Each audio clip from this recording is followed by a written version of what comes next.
Well, a big story this morning. Israeli Prime Minister Benjamin Netanyahu has reached the US. He landed at Maryland's Andrews Air Force Base on Sunday ahead of his meeting with US President Donald Trump on Tuesday.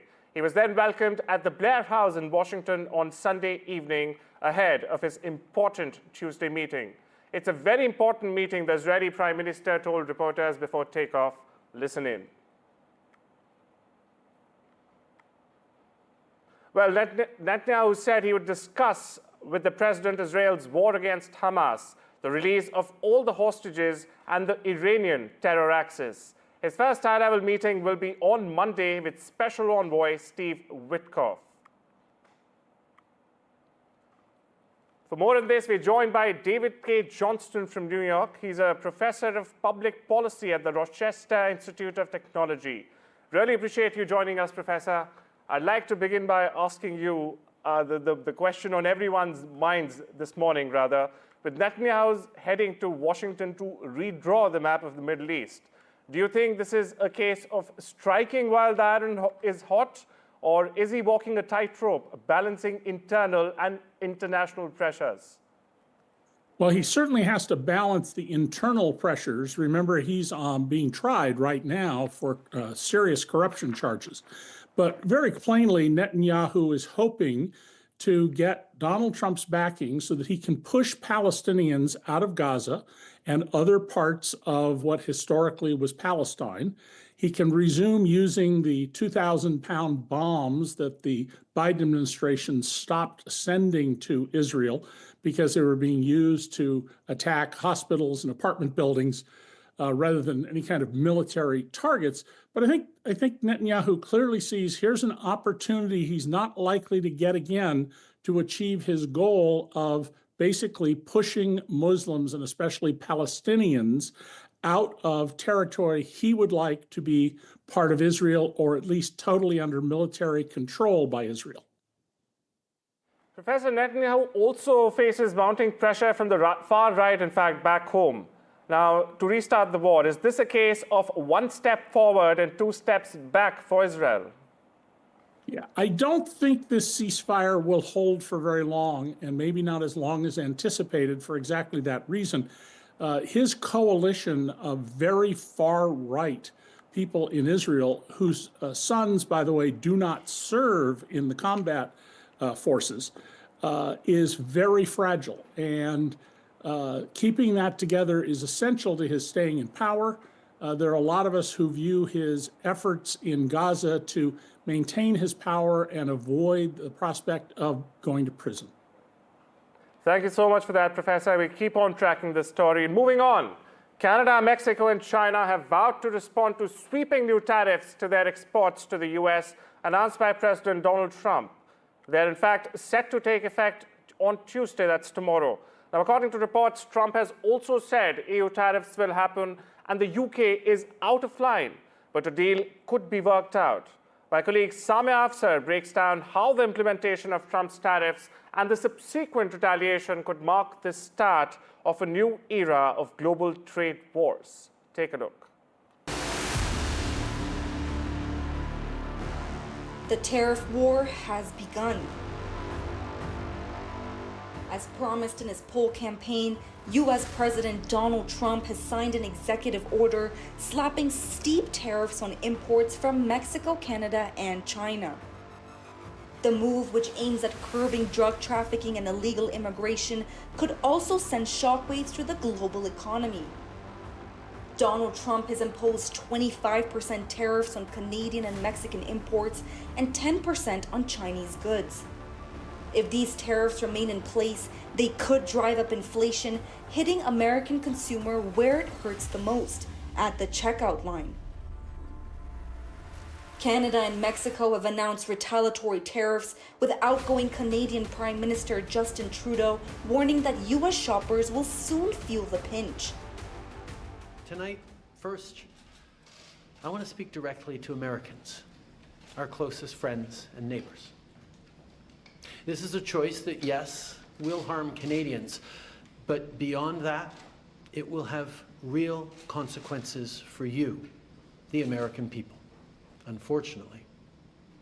The actions taken today by the White House split us apart instead of bringing us together. Mexico isn't holding back either. It has also ordered retaliatory tariffs that could possibly range from 5 to 20% on pork, cheese, fresh produce, manufactured steel, and aluminum. Meanwhile, China has slammed Trump's move. Beijing has warned that there are no winners in a trade war and has vowed to take necessary countermeasures to protect its economy. With 3 major economies fighting back, Trump's tariffs are setting the stage for a full-blown trade war, one that could have far-reaching consequences for businesses, consumers, and the global market. Samia Afsar, NDTV World. Now, former U.S. Assistant Secretary of Commerce Raymond Vickery joins us from Washington for more. Welcome to the show, sir. I'll get straight to it. With retaliatory tariffs already in motion, how likely is the situation to escalate into a prolonged trade war? Well, good morning and thanks for having me. I think that this is a very unwise move. Where it ends, nobody knows, but it's a very, very bad first step. I think the idea that somehow tariffs can be used to bludgeon friend and foe alike into doing whatever it is that the president wants to do is absolutely ill-founded. We tried the business of walling off the United States during the Great Depression with something called the Smoot-Hawley tariffs. It made the situation worse economically, and that was at a time when there wasn't nearly as much integration, international trade as there is now. I think it's particularly deplorable in regard to friends Canada and Mexico. Trump in his first term renegotiated NAFTA, so there would be integration on what he deemed to be even a fairer perspective. And now he has basically destroyed that arrangement. The history of the world is that widening markets where people play by the rules increases the prosperity for everyone. I think that this is going to raise the prices for American consumers. The president said that he would do away with inflation. Of course, he's already broken a number of promises that he would end the Ukraine war, and all sorts of good things would happen economically. I think it's particularly deplorable the impact this has on friends like India. The fact is that when Prime Minister Modi comes to the United States, Donald Trump has said that India is a great abuser of tariffs. He's threatened India, among the other BRICS countries, if they try to move away from dollar-denominated trade with 100% tariff. This is no way to run a railroad, much less the international economic situation. So as a former Assistant Secretary of Commerce, where we work so hard to bring about economic advantage through trade, this is very disheartening. And coupled with other things which are going on in the United States, the whole retaliation against enemies, the threatening of actual use of arms to get back the Panama Canal. It is a very dire situation and does not bode well for the United States or the world. Well, thank you so much for that comprehensive insight, Mr. Vickery. We will stay on that story. Meanwhile, over in Canada, fans at a Toronto Raptors game continued an emerging trend Sunday of booing the American national anthem at pro sporting events across the country.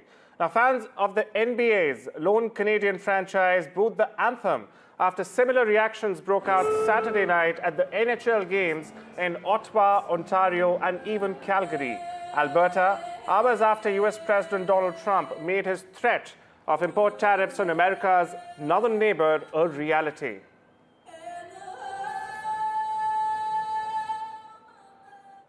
US Secretary of State Marco Rubio has demanded that Panama make quote-unquote immediate changes to what he calls the influence and control of China over the canal. The warning follows President Donald Trump's vow to retake the canal and a meeting between Rubio and Jose Raul Molino. In fact, he's Panama's conservative president in Panama City on Sunday. Now, on the other hand, Molino told reporters he did not see a serious threat of U.S. military force to seize the canal, saying he had proposed technical-level talks with the U.S. to address Mr. Trump's concerns about Chinese influence. Now, clearly, the two men appeared to emerge from their 2-hour-long meeting with different interpretations, to say the least.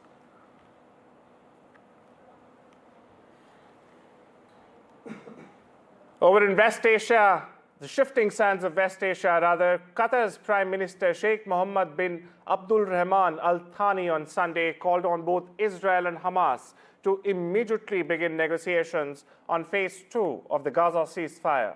Speaking at a press conference in Doha alongside Turkey's foreign minister, Sheikh Mohammed stressed that the ceasefire agreement requires both parties to engage and engage without delay.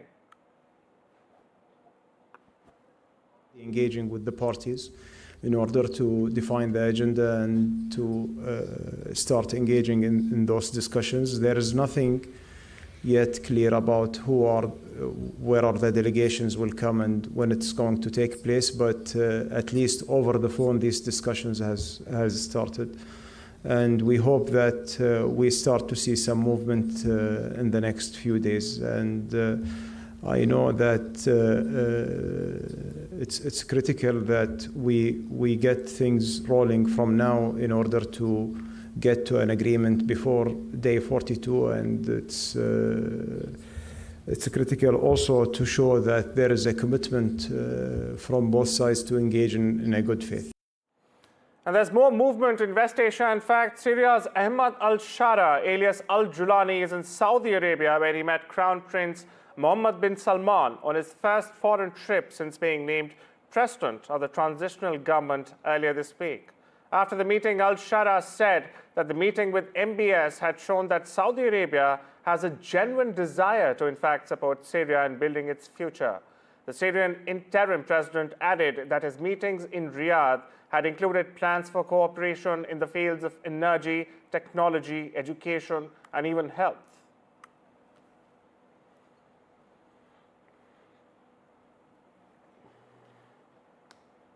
A group of 50 sick and wounded Palestinian children began entering Egypt for treatment through Gaza's Rafah crossing on Saturday.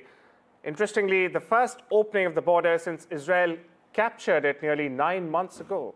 Thousands more are to follow. The reopening of the Rafah crossing represents a significant breakthrough that bolsters the ceasefire deal Israel and Hamas reached last month.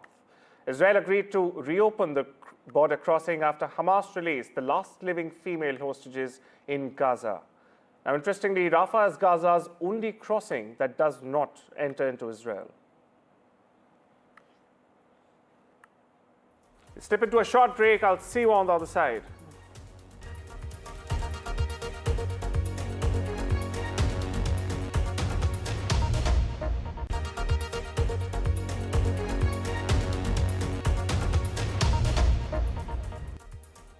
Thanks for staying with us. You're watching The World 24/7 on NDTV with me, Arjun Samar Mahindran. As we keep on following geopolitics, there's some good news from the cricket pitch. Indian batter Abhishek Sharma on Sunday slammed his second T20I century during the 5th and final game of the series against England in Mumbai. Now, Abhishek reached the milestone in just 37 balls, missing India's captain Rohit Sharma and David Miller's all-time record by a whisker. Now, Rohit and Miller hold the record for the fastest century among the batters from Test-playing nations. Abhishek looked on the course of surpassing them at one point, but missed out in the end. Take a look at this special report.